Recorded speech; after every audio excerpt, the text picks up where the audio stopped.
Behind me is my birth home. This is the house that I grew up in. I would have come back from the hospital and put in a cot in that house right there, here in Avondale. And I've lived overseas for most of my life in different countries, but whenever I came back to Auckland, to West Auckland, I'd always make sure I'd walk down this driveway here, peer in, wondering what stories were in the house that I grew up in. Walk up to the local dairy, buy an ice cream. Look at the local Hollywood cinema, it's called, where they had weekly, what was that movie? Rocky Horror Picture Show. I think it was like every week at midnight on Friday or something like that, and people would come and dress up. And the texture of these corrugated iron fences, the colour and even smell of the lichen that grows on surfaces here in damp Auckland. The fruit, like these, they look like some sort of peaches, almost wild peaches I'll call them, to be poetic about it. And seeing the textures of Avondale, like the way that things are made from wood and paint that chips off, the way there's all this, they call it weatherboard housing. It's not particularly picturesque or exciting, but there's little treasures. Look at this, here we are, we're questing. Here's a little treasure. Little printer. And I wanted to talk about the idea of questing. Some of you might know I've created a game called Vicarious, in which I reach out to people like you online and ask what I should do in my life, and I walk around on a bit of an adventure. And this is a game that I'm developing to take over more and more of my life. And as people play me, sometimes they get me to do funny things, maybe talk to a stranger, knock on a door, do something odd in public, which I totally love. I like breaking social conventions and exploring how we engage. But more important for me is the idea of what Elizabeth Gilbert calls the physics of the quest. When you step into the frame of mind that we are in an adventure now, when you look for the signs, like if you're in a video game, you know there's a designer, and you walk towards things with an expectation of there being clues, puzzle pieces, some route to treasure or to adventure or to winning. But sometimes in life we lose trust that there is any point, that there is any meaning, even though of course we are creatures of meaning and we can weave it into anything. We get maybe sick of our own illusion and our own significance, or we get so stuck in our own significance we lose sight of what's going on around us. So I wanted to go on a bit of a walk right now, a bit of a quest, and take you with me as I step into the process of grounding. And I do this when I travel. There is possibly, apart from maybe making love, there is possibly no state I love more than knowing I'm going questing, packing my backpack down to its bare essentials, getting ready for my senses and my body to brace against the elements of nature and all the unknown, releasing some of the self-importance of my destination and coming instead into curiosity and into a subtle, gentle hope, that little bit of awe that I haven't lost from childhood, even just a little scent of it somewhere lost inside my soul, where I believe that magic is possible, and I believe that something absolutely astounding could take place.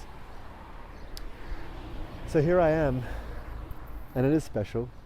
Like I said, just down there is the house that I was born in, at the end of that driveway.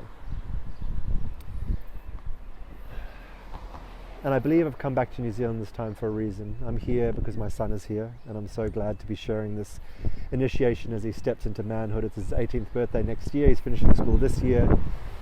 So I've got a very good practical reason for being here, but I also believe in a magical, mythological reason. I'm just going to kneel right here outside the post box of my childhood home. I believe there is another reason, and that is that I've always felt like I don't have a home because I left here when I was 6 years old. This house, actually, when I was 6 years old. And I'm now 38, so it's been 32 years. And I've grown up in South Africa, in Australia. I've traveled throughout Asia, throughout the States, throughout Europe. And I've been seeking in my quests, seeking love, but also seeking a sense of home, a place I can ground into. And just this week, I see Kieran's here. Hey Kieran, beautiful brother. Magic is possible. Kieran Patel, ladies and gentlemen, a new and immediately dear friend of mine who has founded a place called Move Space and is becoming the headquarters for this process. And he's helping me connect in with real life humans, because often when I'm here in New Zealand I become a hermit, digital cyber hermit. But we're having a community dinner this Friday, and yeah, it's going to be a real world place with real world people, and I think that's part of my homecoming. A slowing down. I just read a post from my beloved Naila Rose talking about bleeding and slowing down into the soft animal of our bodies. And this process is all too foreign in a busy world when we are so cerebrally driven. Had a beautiful cacao ceremony this morning, drank of ceremonial grade cacao, and felt into the whimsy of and wisdom of the child who lives back there in my childhood bedroom. And the way I would play with toys, I was and am an only child, and the way I would imbue my teddies and my toys, my dolls, my figures with such beingness, with such aliveness. I would never leave them cast aside or in a dusty corner, because I would worry what their experience would be when I left the room. So that was one of the messages this morning, was to create creatures, to allow the population maybe of my imagination, or maybe just the layers of my soul. I'm not sure if you've been in workspaces or even relationships, environments where you feel estranged, you don't feel truly at home, you don't feel the odd, I think it's called stimming, particularly those with autism. Stimming is like a natural intuitive movement when you just allow the expression. It's just like a shimmer that comes through you. It doesn't necessarily make sense, but it allows you to feel at home. And growing up, I had a lot of tics, a lot of things in my nose, my neck. And it's funny, I've smashed out these teeth. Interesting story, these teeth were smashed out just down there at the end of this it's kind of special to be able to tell the story now. So this is like a runway, as you can see, it dips down. And there used to be a boy, his name was Alex, who lived just over here somewhere. I actually don't know his exact address. I never went to his home, but he came to my home. And he would do kind of mean things. I won't name them all here because they're pretty atrocious, including killing animals and things. But he chased us once with a big bit of cement kind of block on a chain back from school. And so my parents said he couldn't come into our property, and it's not there now, but they used to have a gate. And so he came on his bike and said, I'm going to come into your house. And I was like, no. I was a few years younger than him, but I still had my warrior guardian energy. I was like, no. Particularly backed up by the idea that my parents said that he couldn't come into our home. So I stood there at the gate, which was about face level. I said, you're not coming in. And so he got on his little bicycle. He rode up to where I'm standing here. And he went down this driveway here, and he drove his bike, smashed straight into our fence, which smashed straight into these teeth. And I don't know the meaning of my teeth going missing. I've done it several times through my life.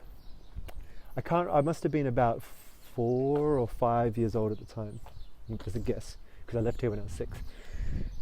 And I've actually knocked my teeth or damaged my mouth a few times in my life. But these teeth are not my real teeth. These two here are, I guess, veneers. They're screwed in with bolts into my jaw. That was from a later accident. So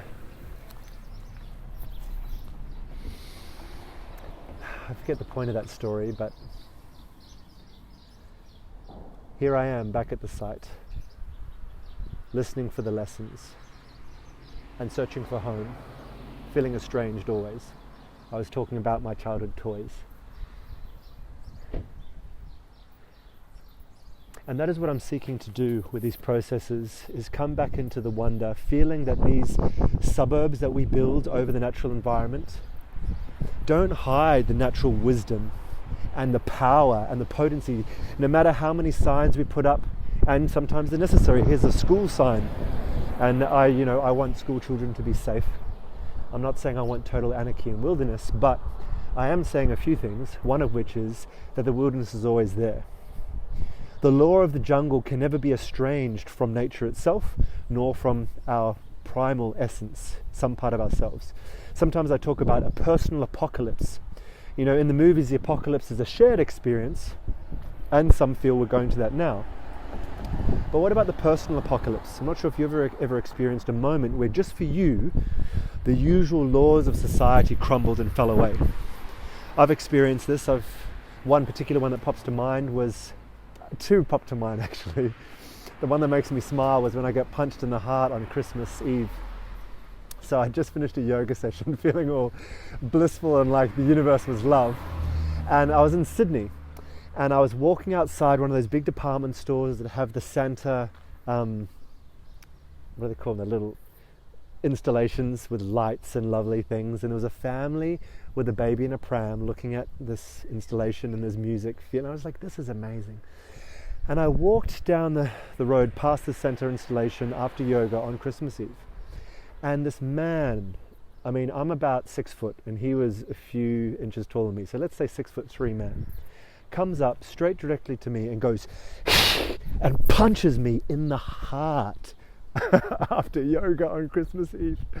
Oh my God. And I was at a pole like this, and I just went around it, and I went around it, and I actually started, and so he, after punching me in the heart, tried to kick me around this pole, ended up kicking the pole. I said, what are you doing? It was this kind of disbelief. It didn't make any sense. It wouldn't make sense on a normal day, let alone the context of what I was experiencing. And these are little personal apocalypses. These are times when all of the good debating skills you created in high school, when all of the common sense just no longer applies. Just like when a tornado comes through, or a bomb drops, or whatever. So point being, these moments are speckled throughout the terrain, or the underterrain, the subterrain of lovely little environments like this, the Reformed Church of Avondale. And here we go, here's some more being built, another house or something being constructed. But no matter how many little twigs we assemble, the big bad wolf can come along and blow it all down in a moment. And so I prefer to protect myself by being ready to step out into the storm. I don't necessarily take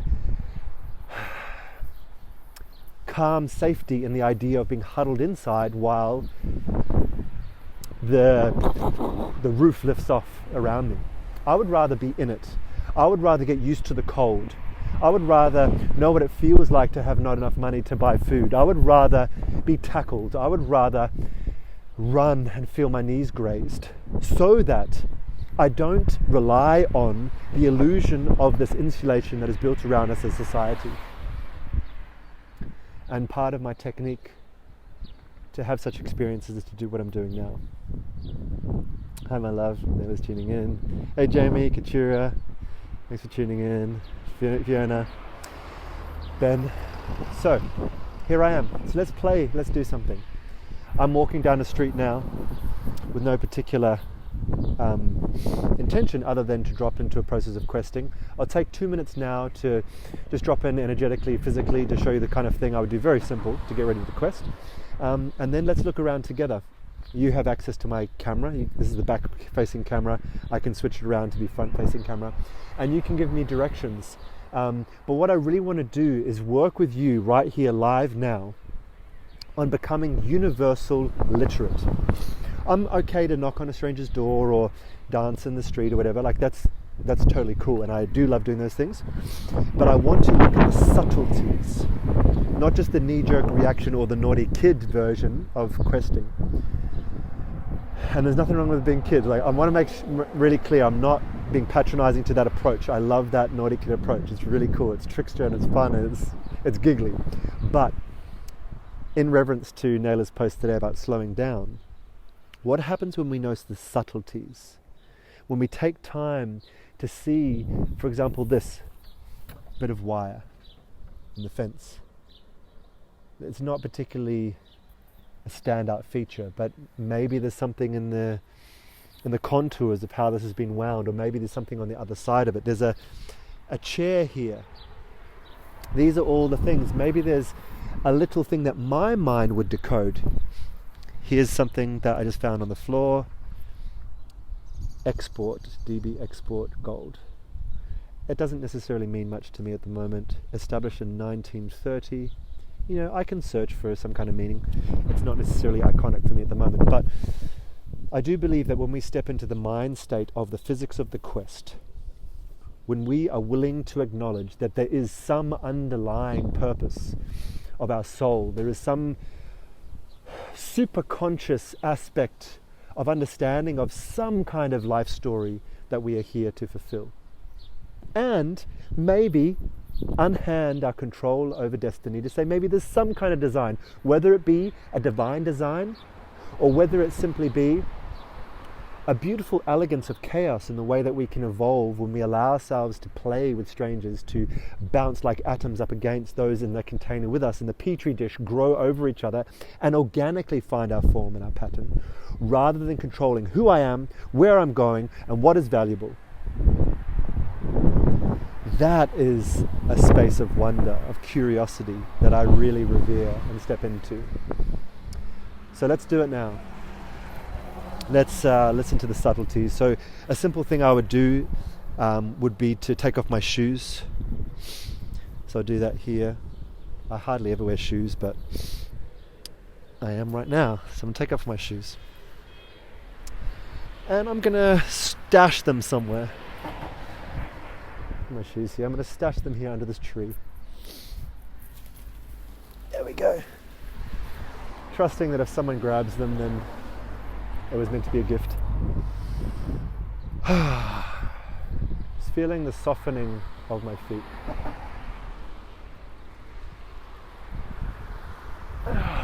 I immediately also notice the concept of the social cookie cutter of who I should be.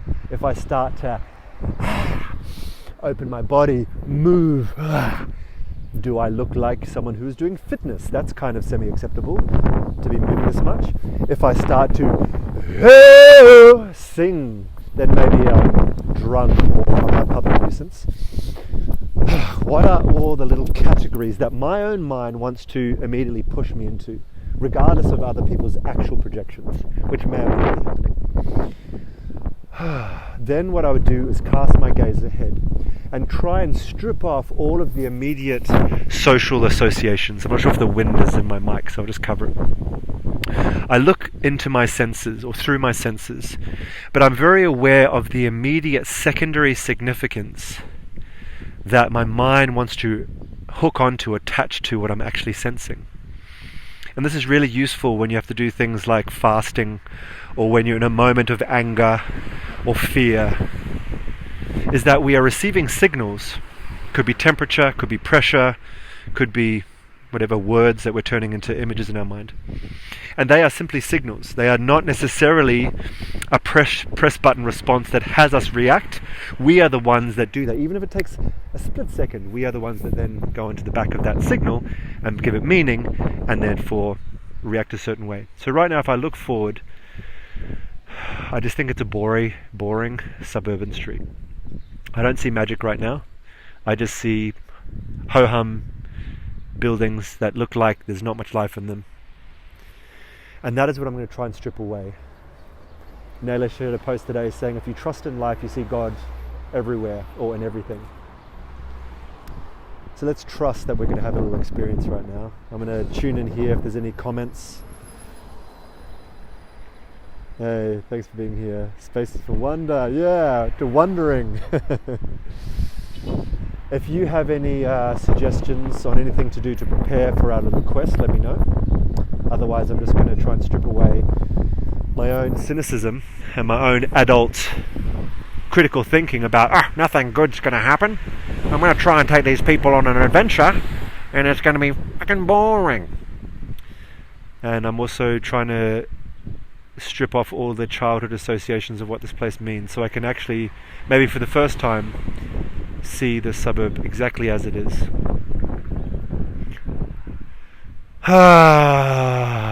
Breathing into my belly, feeling into my central nervous system, particularly down my central column, into my groin, into my belly, into my heart, softening my face, releasing the back of my head. Yeah, when you trust in life, you see God in everything. Absolutely, my love. Hey Walt, hey Elif, thanks for joining. So for those of you who are just joining, I'm now doing a bit of a live quest. This can be done by the Hive Mind. The game I'm playtesting weekly is called Vicarious. This is a play of Vicarious, but it's a little bit of the backstory to it. But usually I have 3 players who are in my ear on a Zoom call and giving me directions on where I should do, and what I should go. So you can take that role right now. So if you've got suggestions, should I walk forward, left, right, back? Should I knock on a door, talk to someone? And you can play me like a human avatar in the video game of life. Yeah, Nayla's saying the fear it will be boring. That's a big one. That is like a pulse in my body right now. Nothing magic's gonna happen. Nothing magic's gonna happen. And that is the irony, and that is the tragedy. Right now, there is constant magic, and due to my attention being focused on other things, or my inability of my senses to pick up on the majesty, it's washing right through me. You know, sometimes if you have mind-altering substances, or if you're in an emergency, or you're in some kind of pivotal life milestone like a baby being born or whatever, we break open through our senses into this heightened state of awareness, and we can actually see the shimmering stars in the trees, or we can hear the echoing voices underground. But right now, I'm just in a suburb. So I'm going to shake it up, I'm going to walk, and if you've got any...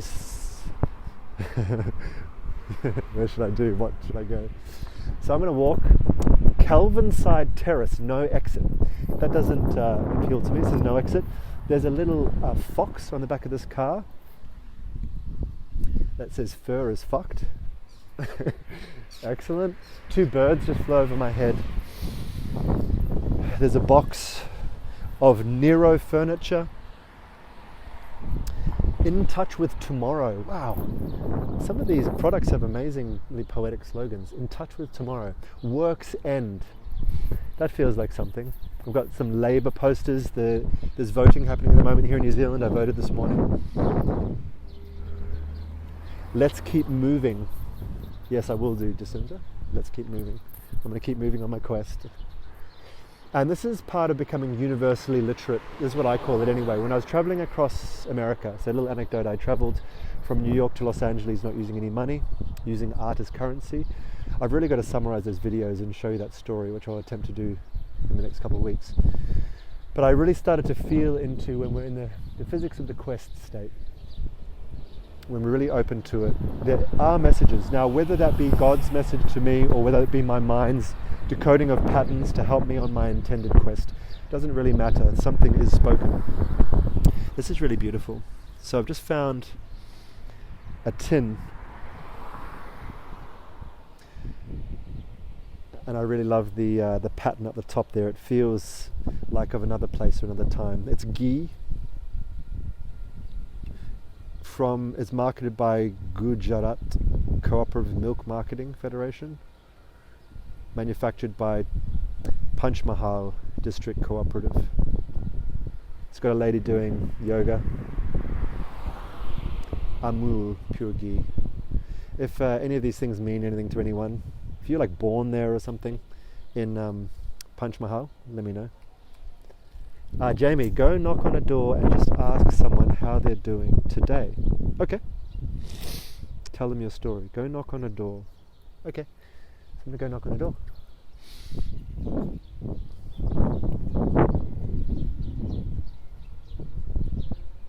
You guys have any preference on which door I knock on?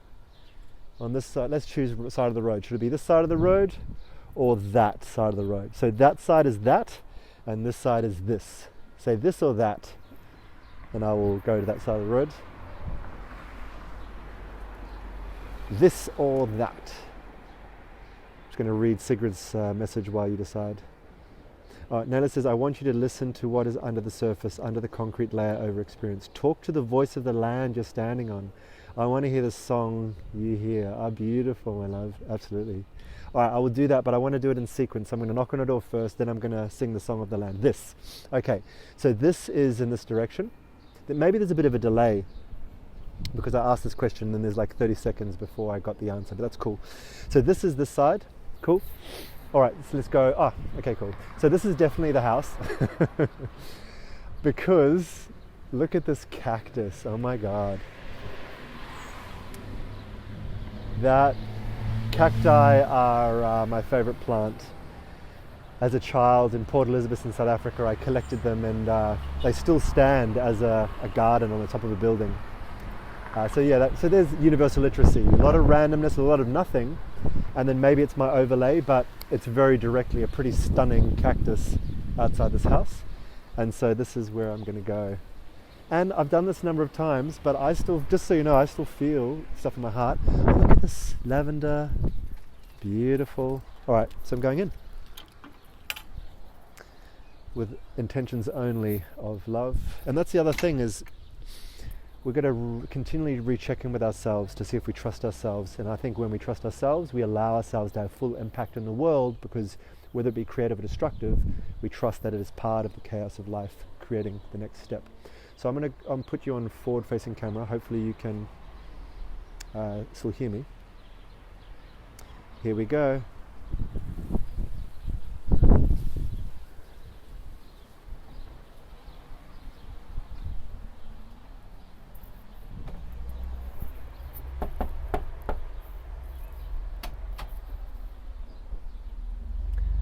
I'm going to turn the camera away just for a moment.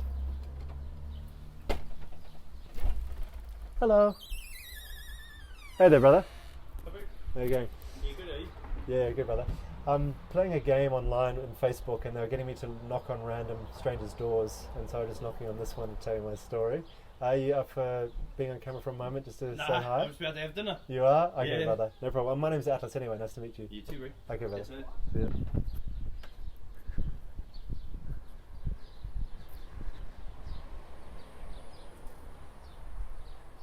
Okay, so that was a... Well, was it a no? It was a no of a conversation. I didn't end up becoming their best friend and staying the night, which could happen.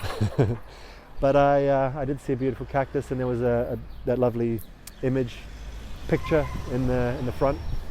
And this is other training that we do with Open World, and this was actually passed on to me by someone else as well, but it's the idea of failure training.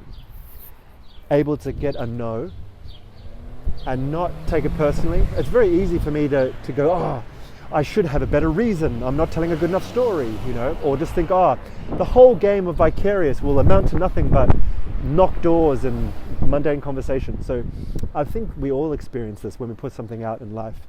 And it's not always the first door you knock on that will be magic. But thank you, Jamie, for that challenge.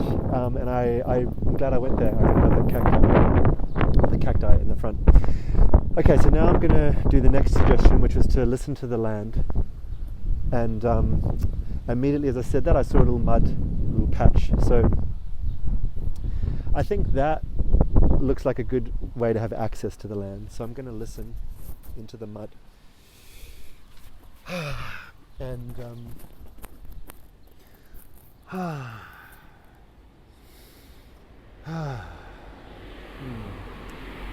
now, I don't consider myself to be a particularly sensitive person, but I do feel something right now in my heart and my belly. It's like a mixture of excitement and grief.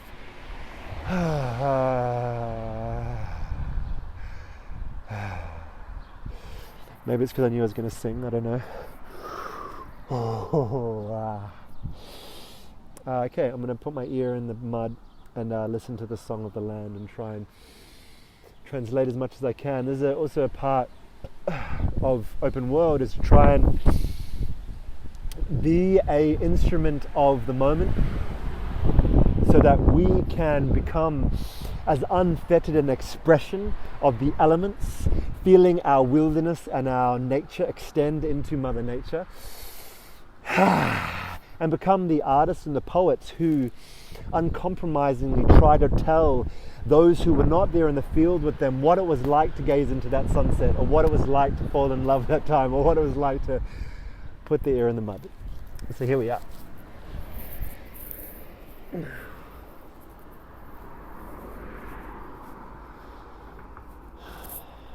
Can you hear me okay?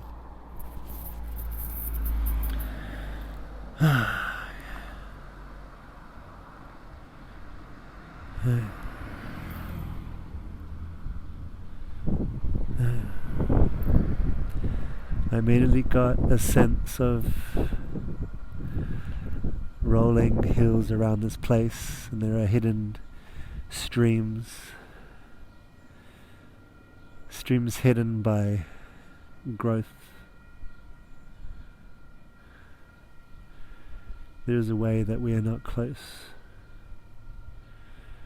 that we are so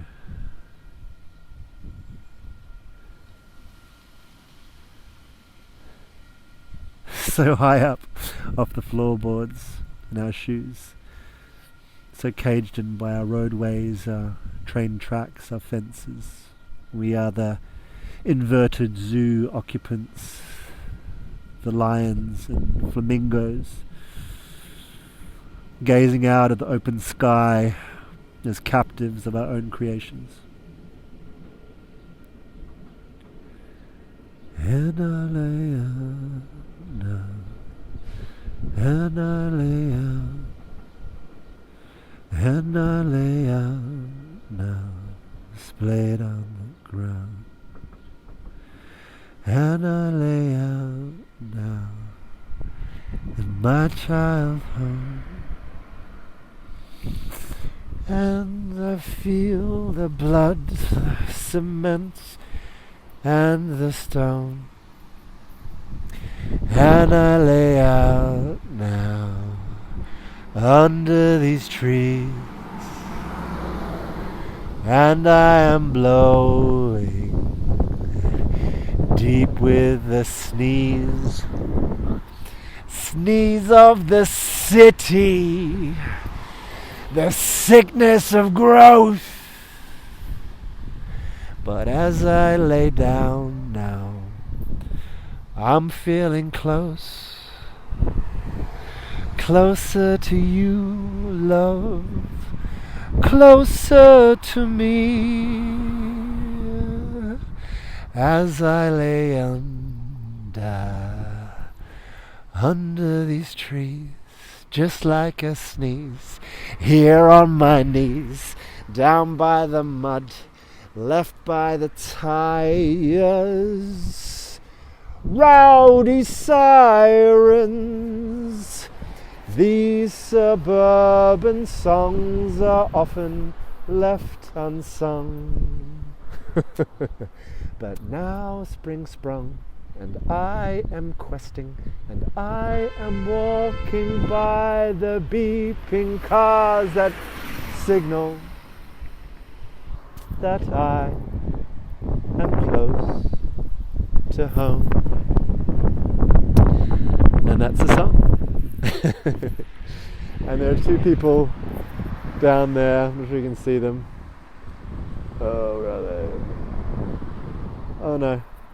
There are two people down there. Maybe I should go and talk to them. I feel to talk to them, because they were watching me sing. Well, they're probably going to be intimidated because I look like a crazy person singing, but they were stopping and turning around, and they actually walk. I didn't realize it, but now seeing the direction they're walking, they would have walked past me while I was blissfully singing the song with my people. I'm not going to chase them. I do have, okay, this is a big thing. For those of you who are going to control me playing Vicarious, I do have a bit of a thing around being intimidating. You know, I'm a man, I'm all dressed in black, and I'm breaking social conventions. So I really don't want to make the world feel dangerous. So those are two women walking ahead of me that walked past while I was singing. And I'm not wanting to like chase after them now in my hoodie and my beanie. You could say it's inhibition, but I think it's also wanting to make the world feel like an open world game, which I believe it is. And I don't want to just compound the predatorial rape culture / patriarchal domination. So yeah, let's play. Let's see what else we can do. Summer's consultants. That's another thing I'm seeing now. Pretty beautiful, quaint house. Maybe we can knock on this door if you guys felt it. Is there a pub close by? Oh, let's go talk to them. Now this is cool. Well, I'm going to walk naturally, and if we naturally catch up to them, then I'll go chat. There's a guy on a scooter coming past here. There's what the Australians call like the Australian Christmas tree. It's these like red bottle brush kind of trees. A bird just sung. There's bits of rubbish around, like looks like a bit of a mattress. All of these are the little talisman facts of chaos. Whoa, this house, oh no, it's just the angle. For a moment I thought that whole house was leaning. I'm not sure if you can see it, but it looks like it's on an angle. And it takes patience, you know. The fear of being frightening. Yeah, absolutely. More cacti! Yay! Maybe I should just go to every house. Oh my god. Baba, are you here? I obviously have to go in here. This is house 103. This is my special number, 103. And it has cacti right outside it. So 103 is the number that I claimed as my magic number when I first realized I was mortal. There is this concept of the 3 deaths. The first death is when you realize you're mortal. Second death is when you actually die. Third death is the last time someone says your name or brings you into being after your death by memory. So after my first death, aka realized my mortality, I got pretty stressed, particularly because I believed we could manifest our reality, and I worried that if I focused on death too much, I would die sooner, which made me focus on death more. So I decided to causatively name the time of my death, and I decided that I would die when I was 103 years old. And after that, I felt, oh, I've got time. And it started to become a really good omen. So, yes, I am going to go into house 103, which not only has my lucky number, but also has these cacti, which I've already mentioned are my favorite plants. It has a chain around it, so I'm not going to jump, and the owners are right here. Hello! Could I come say hello? I'm going to ask if I can come say hello, because there are 2 women in their house right there, and they've chained the front door, so I'm not going to obviously break in or jump over. I'm not sure their response. Hello! Could I come and say hello? That is also a bit of a strange thing to say from a... You're making tea? I'm walking down the street. I was born just a few houses up there, and I'm just going on a bit of a trip down memory lane, and I'm looking for signals or symbols, and I saw that your house is number 103, which is my favorite number, and you've got this amazing garden of the cacti that's all there. Yeah. And I'm documenting sort of this process of questing. You know, like back in the old times, we'd go on these pilgrimages, we'd walk, we'd have adventures, and nowadays we don't really do it. We don't meet strangers, we don't tell our stories, and so I wanted to record, the cameras are this way right now so they can't see you, but I was wanting to record my conversations with strangers and just say, hey, I met this person, this is your story, and I wonder if we could record a little conversation, even just for a few moments, talking about maybe the meaning of the cacti or anything about this wonderful garden you've got here. Oh, I don't know. It's just only I planted. You planted it? Yeah, I like the flowers. Could we be on camera and have the conversation about the cacti? Is that okay? Too shy. You're too shy? Sure. Well, I won't put you on camera then, but could you tell me something you love? Or could it's okay to film the garden, yeah? Yeah. Yeah, cool. So this is the garden, the cacti. There's also, what's this tree? Is it a blossom of some kind? Oh, this Hello. no idea. A beech tree. Okay, cool. Yeah. And it seems like, come here. It seems like quite a, I like it. Yeah. Okay. Bye. see you, bye. Finish work, coming soon. Oh, lovely. This is my younger sister. Your younger sister. How many brothers and sisters do you have? Hang on. Okay. 8. 8. 2 boys, 8 sisters. Wow. Yeah, I'm the oldest. You're the oldest sister. Yeah, we came from the island. Which island do you come from? Tonga. And you're the oldest sister. What's Yeah. what's it like being the oldest sister of a Tongan family? Oh, I'm the one who look after. You look after my everyone. younger one. I brought them over here. Wow. Yeah, only 2 and 1 brother left in the island. I brought my parents and them. Yeah. I bought them in 1999. I like them. 1999. Yeah, I bought my parents over here. Yeah, that's the last. And then they passed away. My father passed away in 2008. Sorry to hear that. Yeah. And 84. And my mother passed away 2017 or 18. So recently? 18, Yeah, wow. 90. And so now you're the matriarch, you're the Yeah. head of the family now. Yeah, I'm the one who helped them in the island. Yeah. And brought them over here. Yeah. And they stay in my house. And then They stay go- here? Oh, yeah, wow. And they go there or find Yeah.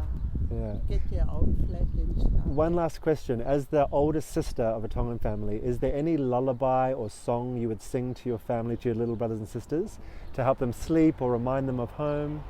Any song that you could sing that we could record? Oh. Can't remember. I'm sure you can remember, even if just feel into all those 7 siblings. What song would you sing to them?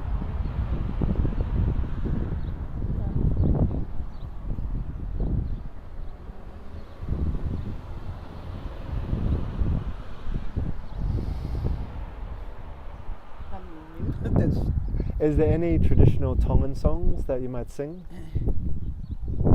Something that brings back home, or something that would connect your family?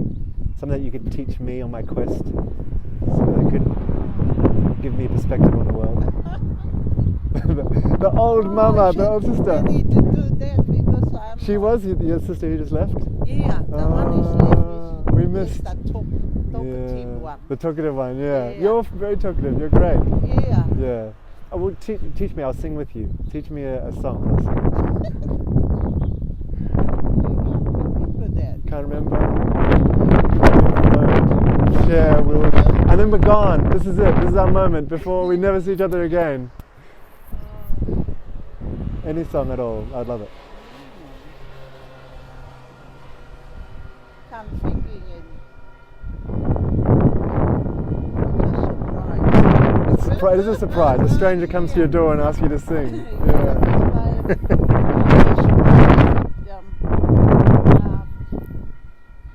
Thinking about the song and then I tell you what though, I think so many of us are worried about getting it wrong when we sing songs. I'm not a singer, but I know when I've been in communities, the little ones sing, the old ones sing, good voice, bad voice, doesn't really matter. Yeah. Because we just feel this space of the because song. we're going to church Yeah. and then we learn the song, and Yeah. then we do in our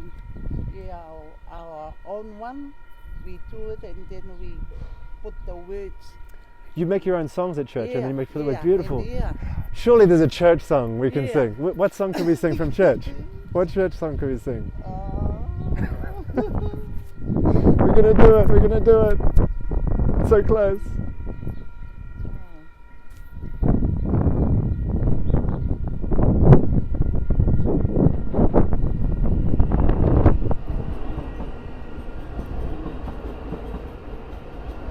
Yeah. Okay, I shot. can we put this on camera together? Yeah, okay. Okay, come, let's sing, let's sing, let's sing, let's sing. Let's sing.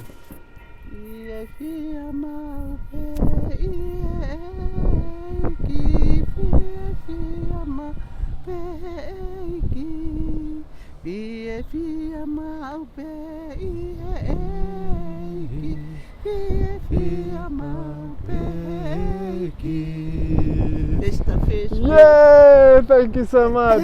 Thank you so much. I'm deeply honoured to be taught your church song, and I'll try and learn more. Is there a Tongan church you go to? Yeah, Tongan church in Railin, but we are not going to church because of the, COVID. yeah. Mm-hmm. I just wait till it's free and then we start church. Yeah, in Graylin. Yeah. Okay. And is it only for Tongans or anyone can No, come? they are different one. Hmm. And then we get it together in the last Sunday of the month. Okay. Well, maybe I could come. My name's Atlas. What was your name? Virginia. Virginia. Lovely to meet you. Thank you for teaching me your song. Yeah, Beautiful. it's okay. 103. Where you live? Well, I was actually born just on down here at 45. 45. Yeah. I was a born little bit further. a bit further. Yeah. Yeah. But that's when I was small, from Yeah. birth until 6 years old, and then I went overseas. And so when I come back to Auckland, I Yeah. come back here and I just feel into where I'm from, you know. Yeah, I stay here in 78. Since 78. Well, I was born in 81. So Yeah, you but were my here. shift, yeah. You were here I my whole came- childhood. Yeah, I came here in 76 Yeah. and I stay in Grayland Mm. and I bought this house 78. Wow. So Yeah. I was a little boy just down there, and from Yeah. 81 till about 80, what would have been 87. Oh, Yeah. And my husband passed away 2011 and only me and my two daughters and two grandchildren. Wow. Yeah, only us. Hmm. Yeah. Well, it's good to see after all these years. Now I can finally. Yeah. See? Yeah. I just came here too young. Too young.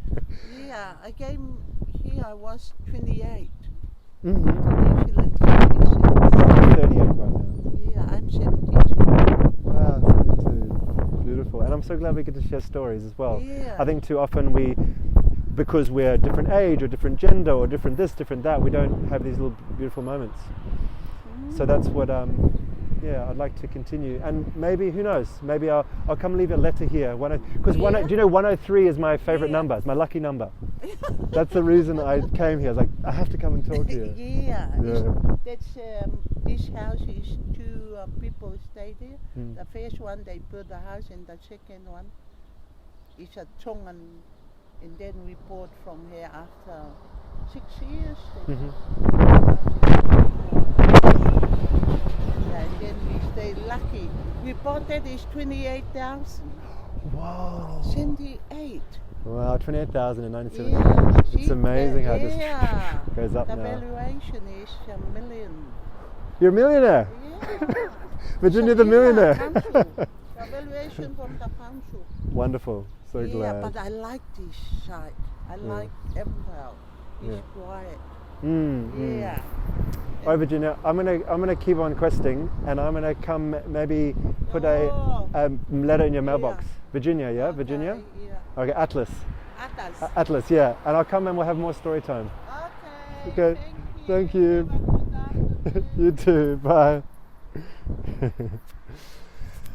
Wonderful, wonderful. Virginia taught me the church song, and I really thank you for staying with me, those who've waited.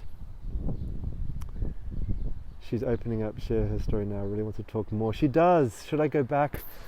That's true. Thank you for noticing that, my love. We were just getting started, and I cut it short. I shouldn't have curated the experience. Thank you for bringing that awareness. I'm gonna let it close. I'm gonna be patient and honor also the fact that I closed the conversation. But I will definitely want to go back and share more stories. And yeah, thank you for questing with me. Thank you for playing our version of Vicarious. This is just the hive mind, which is you all guiding me on my quest. And hopefully it was illuminating in some way. Hopefully it gave you some background into why I quest and the process and how simple the treasures are, the sweet treasures, the very accessible treasures, just behind a few no's, behind a few mundane things, behind a few nothingnesses, behind a lot of self-doubt. And even when you do get the treasure, maybe like me, you cut it short, and then I forgive myself and yeah, keep questing. there's no clear answer. There's just the essence of the moment, and I really love that Naylor reflected. Thank you, it was perfect.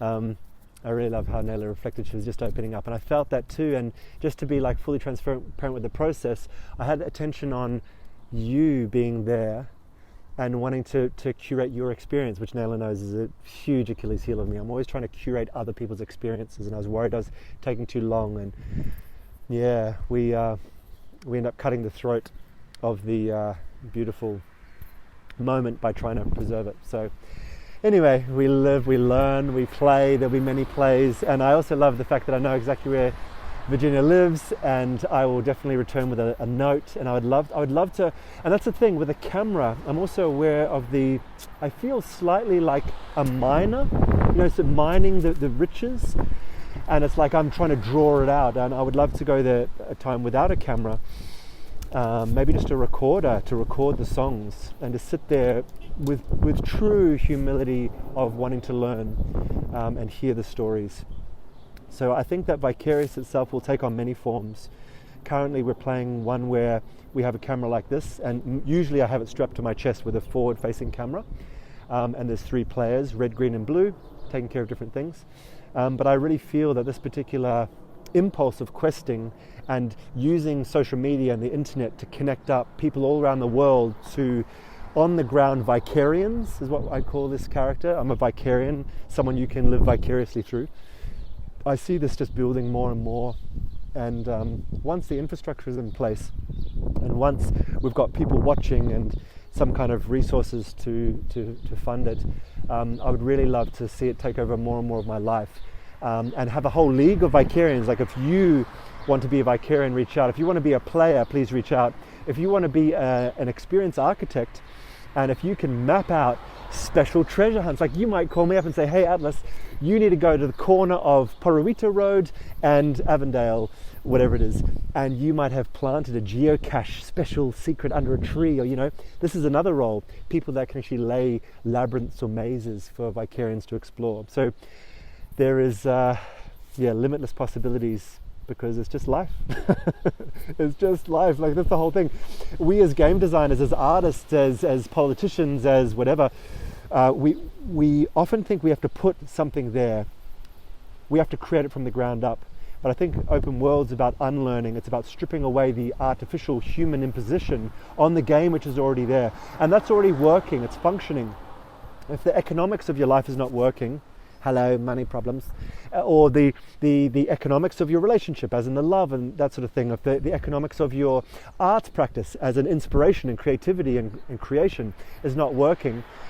My question is, what is the imposition? What is the block? What is the extra unnecessary added thing that you are putting in place to stop the natural flow?